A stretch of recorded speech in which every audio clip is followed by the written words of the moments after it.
Last Sunday আমাদের riding group ডাব্লিউডির পক্ষ থেকে একটা গেট টুগেদারের অ্যারেঞ্জ করা হয়েছিল ঐশ্বর্য আর অতনুদার বাড়িতে।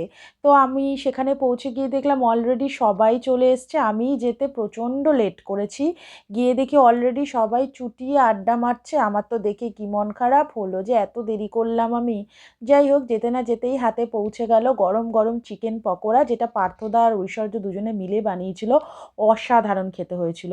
আর এদিকে ছিল চিলি পর্ক, বাট আমি তো পর্ক খাই না, যারা পর্ক খায় না তাদের জন্য চিকেন ছিল। আর ডিনারে ছিল রুমালি রুটি আর মাটন কষা, যেটা মাটনটা ঐশ্বর্য বানিয়েছিল, লাজবাব বানিয়েছিল। আর তোমরা তো জানো আমি ভেতো বাঙালি, সো আমি ভাত খাই, তো আমি ভাত দিয়ে বেশ মটন কষাটা মেখে রসিয়ে কষিয়ে খেলাম। আর আমার পাতে পড়েছিল একটা নাল্লির পিস, কি বলবো, দিল পুরো গার্ডেন গার্ডেন হয়ে গেল। আমি তো বেশ আয়েশ করে মাটনটা খেলাম। তারপরে সবাইকে বাই বাই করে বাড়ি ফেরার পথ ধরলাম।